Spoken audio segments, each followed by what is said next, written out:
மகிழ்ச்சிக்குரியது. முத்தலாக் சட்டம் என்றெல்லாம் நம்முடைய இஸ்லாமிலே ஒடுக்கக்கூடிய வகையிலே மெல்ல மெல்ல எல்லா பிரச்சனைகளையும் உருவாக்கி வருவது நம்ம எல்லாம் கண்டுகொண்டே இருக்கிறோம். அதுபோல நம்முடைய இஸ்லாமிய மாணவர்களுடைய கல்விக்கான உதவித்தொகை குறைப்பது, ஏன்னா அவங்க உயர்கல்வி பெறக்கூடாது இஸ்லாமியர் மாணவர்கள் என்று குடியுரிமை திருத்த சட்டம் மூலம் நம்முடைய இஸ்லாமியர்களை குடியுரிமை இல்லாதவர்களாக இரண்டாம் தர குடியுரிமை உடைய மக்களாக மாற்றுவது என்றெல்லாம் பல்வேறு முயற்சிகளாக நம்முடைய இஸ்லாமியருடைய வழிபாட்டு தலங்களே அது இந்துக்களுடைய வழிபாட்டு தலம் என்று அதிலே தகராறு செய்வது, அதை இடிப்பது என்றெல்லாம், அதுபோல பெரிய தலைவர்கள் வந்தாலும் சரி, ஏன் நம்முடைய இந்திய பிரதமர் பயணம் செய்கிற வழியிலே கூட மசூதிகள் எல்லாம் தார்பாக்களால் மூடப்படுகிறது. நினைச்சு பார்த்தா அந்த செய்தியை வாசிக்கும் போது நமக்கு வருத்தமா இருக்குது. என்ன ஒரு ஜனநாயக நாடு, என்ன ஜனநாயகம் இருக்கிறது, என்ன மத ஒற்றுமை இருக்குது. நம்ம வேற்றுமை ஒற்றுமை என்று சொல்றோம், நம்ம எல்லாம் ஒன்றுன்னு சொல்றோம். பல்வேறு மதத்தை சார்ந்தவங்க இருக்கிறாங்க, பல்வேறு சமுதாயத்தை சார்ந்தவர்கள், இனத்தை சார்ந்தவர்கள், மொழியை சார்ந்தவர்களை வசிக்கக்கூடிய ஒரு நாடு. வேற்றுமையில் ஒற்றுமைன்னு சொல்றோம், பன்மகை தன்மை கொண்டது. ஆனா ஒரு பிரதமர் அந்த வழியிலே பயணிக்கிறார் என்பதற்காக, இல்ல ஹோலி பண்டிகை நடப்பது என்பதற்காக, ஹோலி பண்டிகை பேரணி நடப்பது என்பதற்காக எல்லா மசூதிகளும் தார்பாக்களிட்டு மூடப்படுகிறது. எவ்வளவு ஒரு நமக்கு அநீதி இழைக்கப்படுகிறது என்பதை நாம் இது மூலம் அறிந்து கொள்ள முடியும். ஆகவே இஸ்லாமிய மக்களை இரண்டாம் தர குடிமக்களாக ஆக வேண்டும், அவருடைய சொத்துக்களை எல்லாம் பறிமுதல் செய்ய வேண்டும், அவர்கள் பொருளாதார சுய சார்பற்றவர்களாக, பொருளாதார வசதியற்றவர்களாக, பொருளாதார சுதந்திரமற்றவர்களாக அவர்களை ஆக்க வேண்டும் என்ற ஒரு நோக்கத்தோடு நம்முடைய ஒன்றிய பாஜக அரசு இந்த அடிகளை மெல்ல மெல்ல அடித்து வருவதை நாம் அறிய முடிகிறது. ஆகவே இந்த பேசினார், இந்த சட்டம் கொண்டு வந்ததன் மூலம் மோடிக்கு நன்றி சொல்ல ஒருத்தர் சொன்னார். ஏன்னா எல்லா இஸ்லாமிய மக்கள் இன்னைக்கு ஒன்றிணைஞ்சிருக்கீங்க. ஆகவே ஒற்றுமையே பலம், நிச்சயமாக ஒற்றுமையே பலம் என்பதை நான் மீண்டும் மீண்டும் வலியுறுத்த விரும்புகிறேன். இது எல்லாம் நீங்கள் ஒரு உறுதியோடு நீங்கள் எல்லாம் எதிர்க்கிறீர்கள். நிச்சயமாக நம்முடைய அந்த அரசியலமைப்பு சட்டத்துக்கு எதிரான இந்த ஒரு சட்டம் நிச்சயமாக இது அறத்து போகும். நீங்கள் எதிர்பார்க்கறது போல இல்லாத ஒரு நிலை உருவாகும். எல்லா அமைப்புகளும் உச்ச நீதிமன்றத்தில் வழக்கு தொடுத்திருக்கிறாங்க.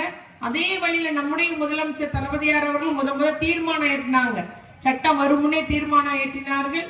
அந்த எல்லா எம்பிக்களும், குறிப்பாக நம்முடைய ராசா அவர்களும், நம்முடைய எம்பி திரு அப்துல்லா அவர்களும் அந்த கமிட்டியிலே இருந்து அந்த திருத்தம் செய்யற கமிட்டியில இருந்து கூட செயல்பட்டாரு. ஆனா எந்த ஒரு பரிந்துரை செய்த எதிர்கட்சிகள் பரிந்துரை செய்த எந்த ஒரு திருத்தத்தையும் ஏற்றுக்கொள்ளவில்லை. அதற்காக போராடினார்கள்.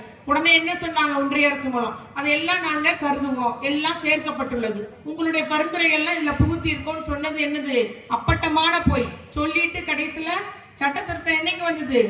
அதிகாலை 2 மணிக்கு. எல்லாரும் தூங்கி போய் உட்காந்துருப்பான்னு நினைக்கிறேன். எவ்வளவு நேரம் தான் டிவி பாக்குறது? நானும் தூங்கிட்டேன் 11:30 மணிக்கெல்லாம். ஆனா 2 மணிக்கு நிறைவேற்றி இருக்கிறாங்க. ஆகவே ஒரு ஊர் அடங்கின நேரம் யாருக்கும் தெரியாம நிறைவேற்றின மாதிரி ஒரு இந்த சட்டம் நிறைவேற்றப்பட்டிருக்குது. அதுபோல் நம்முடைய முதலமைச்சர்கள் தீர்மானம் நிறைவேற்றினார்கள். இப்பொழுது சட்ட போராட்டத்திலும் எங்களுடைய கட்சி அதிலே வழக்கு தொடுக்கும் என்று நம்முடைய முதலமைச்சர்கள் கூறியிருக்கிறாங்க. ஆகவே எப்பவுமே நம்முடைய எந்த வேறுபாடும் இல்லை. நாம் எல்லாம் இந்தியர்கள், நாம் எல்லாம் தமிழர்கள். எந்த இஷ்டப்பட்ட மதத்தை நம்ம பின்பற்றலாம், அதுதான் கொள்கை. அவங்கவுங்க மதத்தை அவங்கவுங்க பின்பற்றிட்டு போறாங்க. அது குறிப்பா தூத்துக்குடி பாத்தீங்கன்னா எந்த பண்டிகைனாலும் ஜெயன்னு தான் இருக்கும். அது இந்துக்களுடைய பண்டிகைனாலும் சரி, கிறிஸ்தவருடைய பண்டிகைனாலும் சரி, இஸ்லாமியருடைய பண்டிகைனாலும் எல்லாரும் கொண்டாடுவாங்க. அன்னைக்கு புது ட்ரெஸ்ன்றது எல்லா சமுதாயத்துக்காரரும் போடுறாங்க. எல்லாம் அப்படி ஒரு ஒற்றுமையா இருக்கிற நிலையை பிரித்தாண்டு சூழ்ச்சியினால, வெறுப்பு அரசியல, மத வெறியை தூண்டுவது, பிரித்தாண்டு நம்ம சொல்லுவாங்கல்ல, ஊரை ரெண்டாக்கி அவங்க அதுல என்ஜாய் பண்ற மாதிரி, நம்முடைய குட்டையை குழப்பி மீனை பிடிக்கிற மாதிரி பிரித்தான சூழ்ச்சியை தான் தொடர்ச்சியாக செய்து கொண்டு அவர்கள் இதுவரைக்கும் எடுத்த காரியங்கள் எல்லாம் காய் நகர்த்தி வருகிறார்கள். அது தமிழகத்திலே பலிக்காது. நம்முடைய திராவிட முன்னேற்ற கழகம், இந்திய யூனியன் முஸ்லீம் லீக் உள்ளிட்ட பல்வேறு கட்சிகள், எஸ்டிபி உள்ளிட்ட எல்லா கட்சிகளும் இன்னைக்கு இணைஞ்சு இந்த சட்டத்துக்கு எதிராக குரல் கொடுத்து வருகிறோம், வழக்கு தொடுத்து வருகிறோம். இஸ்லாமியர்களுக்கு என்றுமே நம்ம ஆதரவாக இருப்போம் என்பதை நான் இங்கு கூறிக்கொள்ள விரும்புகிறேன். அதுபோல பாத்தீங்கன்னா இந்துக்களுடைய சொத்துக்கள் இந்துக்களால் நிர்வகிக்கப்படுகிறது, கிறிஸ்தவருடைய சொத்துக்கள் கிறிஸ்தவர்களால் நிர்வகிக்கப்படுகிறது. அதுபோல இஸ்லாமியுடைய சொத்துக்கள் இந்த வக்ஃபு என்பது தான தர்மம். தெளிவாக நீங்க பேசுறீங்கன்னா எல்லா மக்களுக்கும் புரியும். தானமாக ஒரு படுக்கையில இருக்கும் போதோ இல்ல நோய்வாய்ப்பட்டிருக்கும் போதோ அல்லாவுக்கு நேர்ந்து கொண்டு நான் என் சொத்தெல்லாம் தானமா கொடுப்பேன் நேர்ந்துக்குவாங்க. அதே போல தானமா கொடுத்துருவாங்க. அந்த அந்த முஸ்லிம் அமைப்புக்கு வக்ஃபு என்றால் தான தர்மமாக கொடுக்குறாங்க. அதுதான் இந்த சொத்துக்கள். ஆகவே ஒரு கடவுள் மீது பற்றால, கடவுள் மீது நம்பிக்கையால் வழங்கப்படுகிற இந்த தான சொத்துக்களை கூட இவர்களிடம் அதிகமாக சொத்து செய்ய வந்துட்டுன்னு சொல்றாங்க. மொத்தமே பிற மதத்தினர் இந்தியாவில் 10% பேர் இருப்பாங்களா? 90% பேர் இந்துக்கள் தான். 10% பேர் சீக்கியர்கள், சமணர்கள் போன்ற ஜெயின்கள், கிறிஸ்தவர்கள், முஸ்லாமியர்கள் இருக்கிறாங்க. அது எப்படி அவ்வளவு பெரிய சொத்தாகும்? அவன் ஏதோ வாய்க்கு வந்து பேசிக்கொண்டு பொய்யான அறிக்கைகள், பொய்யான தகவல்கள், கிட்டத்தட்ட கோயபல்ஸ் தத்துவம், அந்த தத்துவத்தை சொல்லி நம்ம எல்லாம் நம்ம இல்ல பொதுமக்களை தவறான ஒரு நோக்கத்தோடு தவறாக வழிநடத்தி கொண்டு இஸ்லாமியருக்கு எதிர்த்து எல்லாரும் மடைமாற்றம் செய்யக்கூடிய அளவுல ஒரு ஒன்றிய பாஜக அரசுக்கு அவருடைய கட்சியில இருக்கிறாங்க. இதில் எல்லாருடைய ஒரு அந்த திட்டத்தில் ஒன்றாக இதை செயல்படுத்தி வருகிறார்கள். ஆகவே நாம் அனைவரும் இணைந்து நிச்சயமாக இதை எதிர்க்க வேண்டும் என்று கூறிக்கொள்ள விரும்புகிறேன். பெண்கள் உறுப்பினராக இருக்கிறதுனால ஆடு நனையுதுன்னு ஓனாய் எழுதுச்சான். பெண்களை எந்தையும் கண்டுக்கிறதே இல்லை. வட இந்தியால பெண்களுடைய நிலைமை படுமோசம். போக பொருளாக பார்க்கப்படுகிறார்கள். ஒரு மரியாதை கிடையாது. வெளியே வர முடியாது. பாதுகாப்பு இல்லை. அதனால பெண்களை உறுப்பினராக கொண்டதுக்காக சட்ட திருத்தம் கொண்டு வராங்களாம். இப்பவே பெண்கள் இருக்கிறாங்க. நம்முடைய தமிழகத்தில் உள்ள வக்ஃபு வாரிய போர்டுல கூட பெண்கள் இருக்கிறாங்க. ஒரு சென்னையில உள்ள ஒரு மாமன்ற உறுப்பினர் அந்த போர்டுல உறுப்பினரா இருக்காங்க. அந்த அம்மா நிலோஃபர் அம்மா மந்திரியா இருக்கும்போது அவங்க தான் தலைவரா இருந்தாங்க, நிர்வகிச்சாங்க. ஆகவே பெண்கள் வருவது நோக்கம் இல்ல.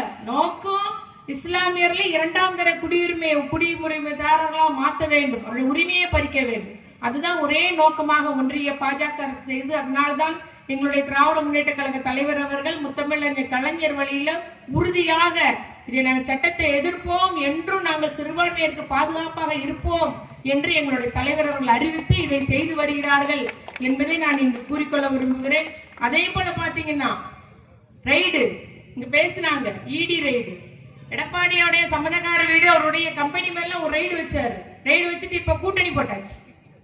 அதே போல அன்னைக்கு அவர் நேருடைய சகோதரர் வீட்டுல ஒரு ரைடு வச்சாங்க.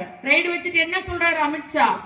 ஊழல் ஊழல் சொல்லிட்டு போறாரு. அது உங்களுக்கு என்னன்னா கோயபல்ஸ் தத்துவம். ஒரு கம்பெனியுடைய ஒரு பண பரிமாற்றம், சொத்து பரிமாற்றத்துக்குள்ள பிரச்சனைக்காக அன்னைக்கு இடி ரைடு நடந்தது. ஏதோ நீங்க ஈடியை வச்சுட்டு திமுகவை மடக்கிடலாம், அடிமைப்படுத்திடலாம், திமுக நம்ம காலில் வந்து உழுவான்னு நினைக்கிறீங்க. அது ஒரு காலம் நடக்காது. நாங்க கலைஞருடைய பிள்ளைங்க, தந்தை பெரியார், பேரறிஞர் அண்ணா, கலைஞரால் பண்படுத்தப்பட்டவர் எங்களுடைய தலைவர் தளபதியார் அவர்கள். அதனால அப்படி நினைச்சீங்க. ஆனா அவர் நினைச்சிட்டு என்ன சொல்றாரு, உடனே அந்த துறையிலே ஊழல் சொல்றாங்க. நீங்க இடி ரைடு பண்ணது ஒரு தனிநபர், ஒரு தனி கம்பெனி. ஆனா பேசுறத பாத்தீங்கன்னா ஆகவே இல்லாத பொல்லாதையும் சொல்லி மக்களை வந்து திசை திருப்பணும், திமுகவுடைய வாக்கு வங்கியில குலைக்கணும், திமுகவுக்கு எதிராக செய்யணும்ன்றது அமித்ஷாவுடைய ஒரு என்ன சொல்றது, அந்த திட்டத்துல ஒண்ணு, குறைந்தபட்ச செயல் திட்டத்துல ஒண்ணா இருக்கலாம். ஆனா நிச்சயமாக நாங்களும் மக்களை சந்திப்போம், நாம எடுத்து சொல்லுவோம், உண்மையை வெளிப்படுத்துவோம். என்னைக்கும் மக்கள் திராவிட முன்னேற்ற கழகத்தோடு இருக்கிறாங்க. அல்லும் பகலும் அயராது உழைக்கிற எங்க தலைவர் ஓய்வுன்றதே கிடையாது. அவர் மட்டுமல்ல, எங்களையும் அப்படிதான் செயல்பட வச்சுட்டு இருக்கிறாரு. ஓய்வுன்றதோ ஒரு எதுலையுமே நம்ம இருக்க முடியாது. முழுமையாக மக்கள் பணி, முழுமையாக மக்கள் திட்டம், மக்கள் பிரச்சனை தீர்ப்பது என்ற முறையிலே கடந்த 4 வருஷமாக பணி செய்து வருகிறோம். ஆகவே நிச்சயமாக இந்த ஒரு சட்டத்தை பொறுத்த வரைக்கும் நீங்கள் கலங்காதீர்கள். ஆனால் நம்ம ஒற்றுமையாக இருக்க வேண்டும், தொடர் போராட்டம் நடத்த வேண்டும். தொடர்ச்சியாக நம்ம எல்லாம் உங்களோடு இருந்து பணி செய்வோம், உங்களுக்கு ஆதரவாக இருப்போம். நம்முடைய ஒற்றுமை வெற்றியை தருவோம். தொடர்ந்து நாம் போராடுவோம், வெற்றி பெறுவோம். உங்களோடு நாங்கள் இருப்போம் என்று கூறி விடைபெறுகிறேன். நன்றி, வணக்கம். செய்திகளை உடனுக்குடன் தெரிந்து கொள்ள உங்கள் கரம் டிவியை சப்ஸ்கிரைப் செய்யுங்கள். அதோடு பெல் பட்டனையும் கிளிக் செய்யுங்கள்.